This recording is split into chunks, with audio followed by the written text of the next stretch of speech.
and become very extreme architecture for the human body. Her work was so striking and otherworldly that Bjork actually commissioned a few pieces for her biophilia concert last year. Ladies and gentlemen, please join me in welcoming Ms. Maiko Takeda.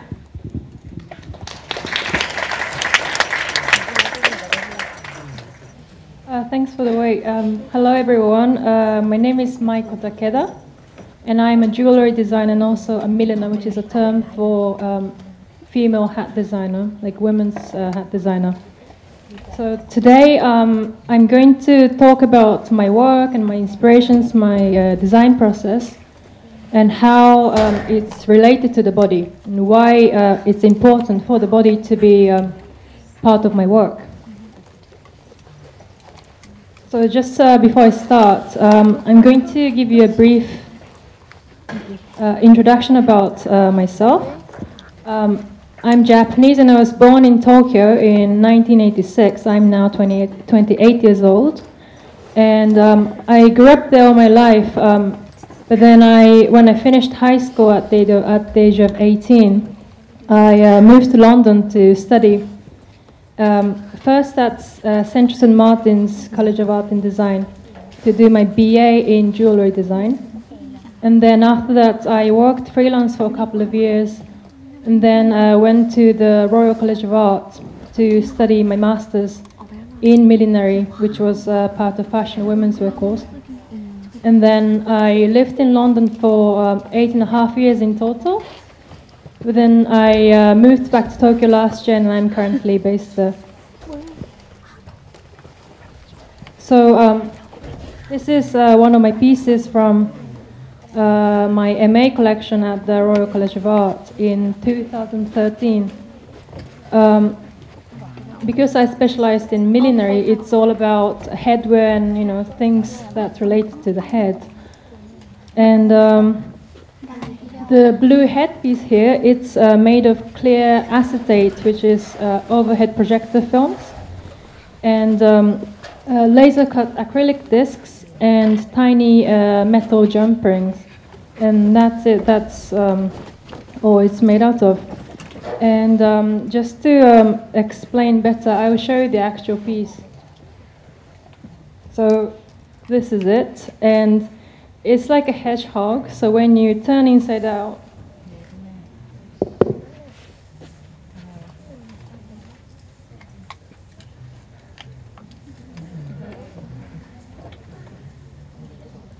I don't know if you can see it well.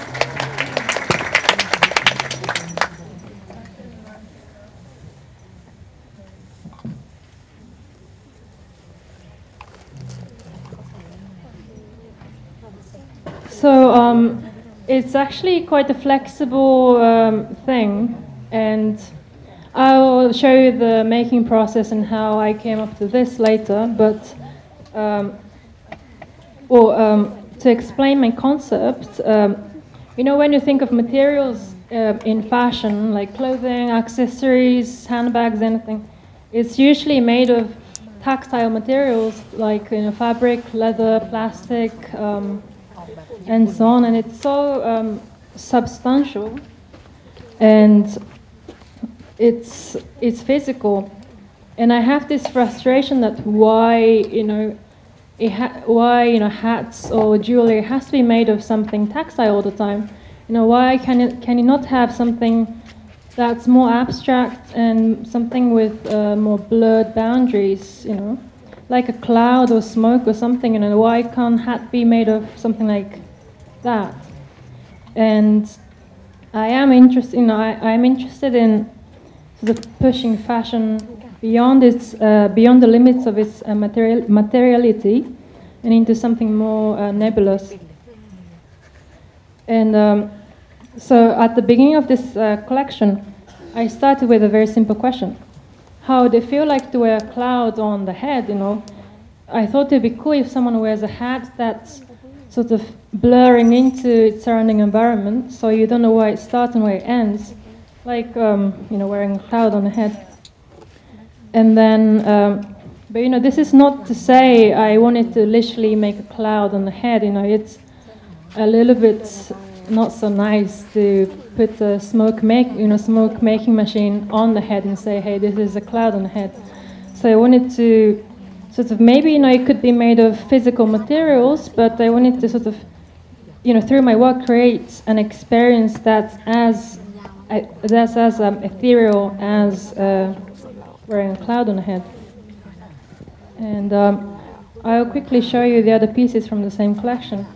These are all sort of made from the same materials. It's hand-cut or laser-cut acetate films on which I print gradients of colors. And this is a visor. It's attached on acrylic base. But you can actually see through this, and you can, walk in them. I've actually heard someone in Tokyo wore this piece and came to an exhibition. I don't know who he is, but it's cool. And this is another piece. Unlike this piece, this is actually sort of made onto a plastic base. So it's vacuum formed first, and then these spikes are applied onto it with a hairband. So it's more kind of structured piece. And this is, these spikes are actually sort of inserted into onto a knitted cape. And I collaborated with one of the knitwear students at the Royal College, and she made this cashmere wool cape with tiny, tiny pockets, so you can put each spike on it. And this is another piece.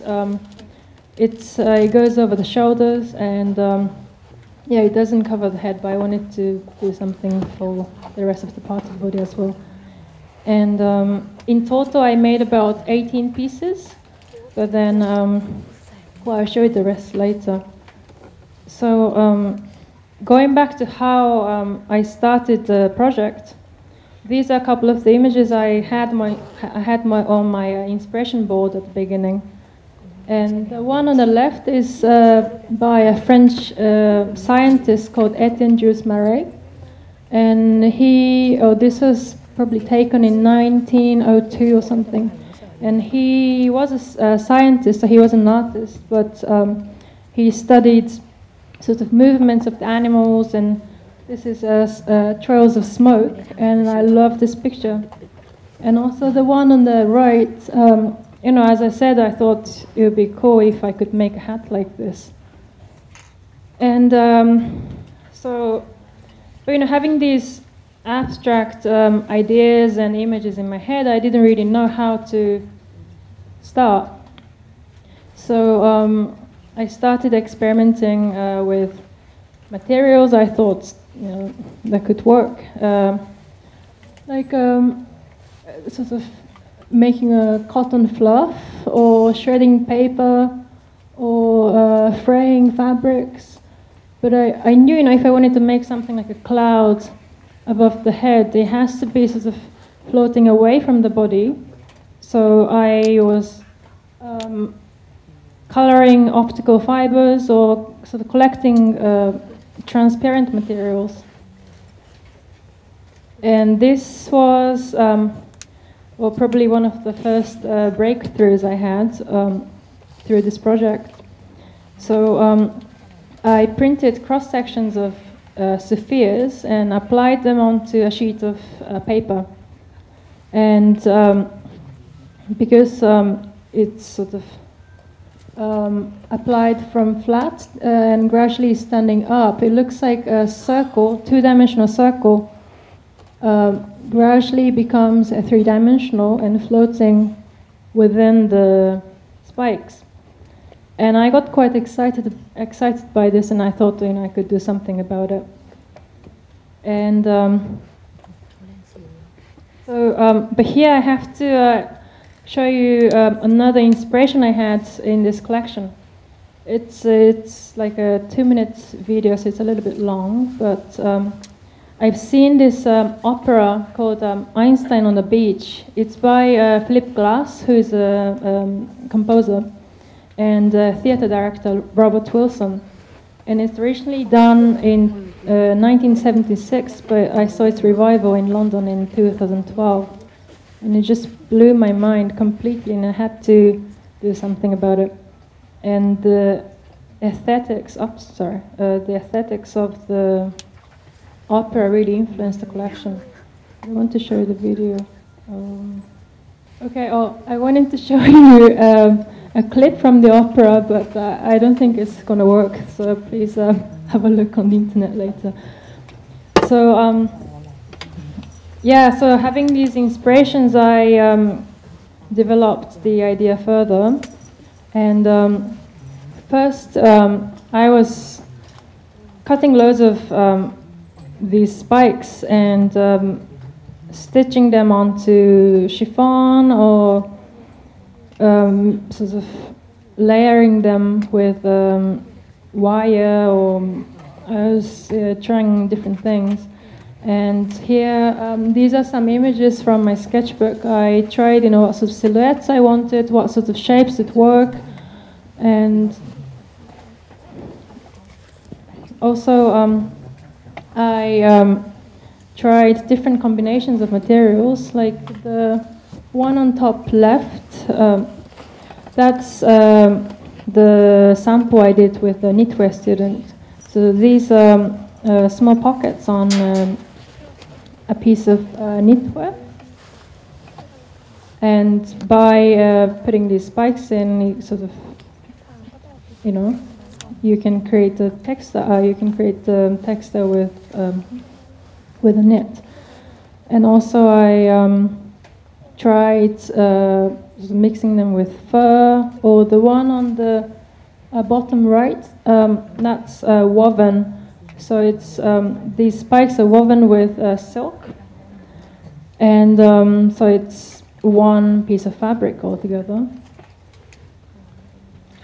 But then, after testing all these things, I finally sort of came up with a technique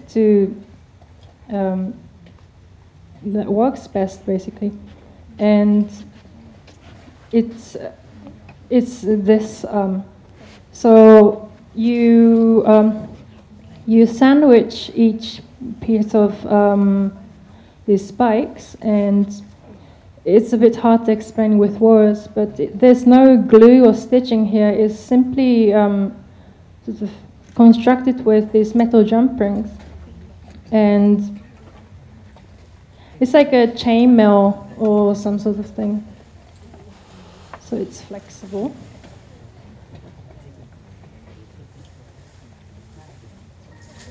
And once I established this technique, I could really manipulate and do any shapes I wanted.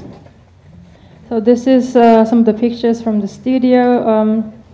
By that time, I knew, what I had to do. So it was just constant cutting sheets of acetates and making all these units. And this is from one of the last weekends at college before the show. It was quite intense, but this is my tutor who helped me a lot at the RCA. And this is the knit I showed you earlier.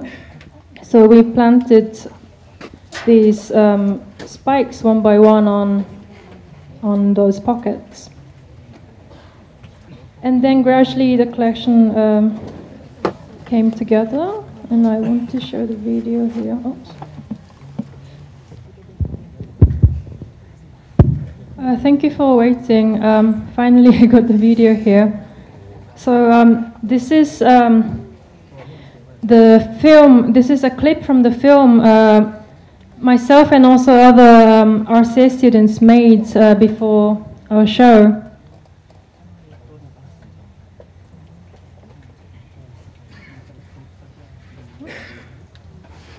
The sound?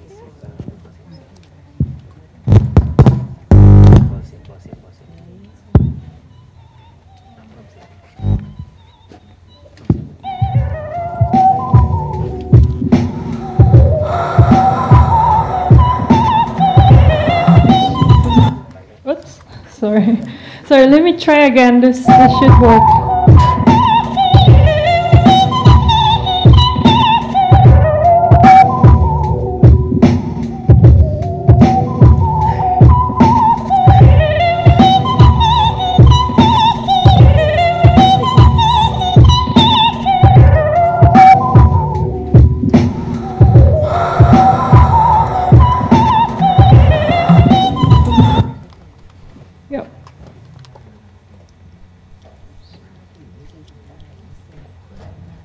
Yeah, so finally I got it right. So yeah, this film was made in collaboration with a show studio in London.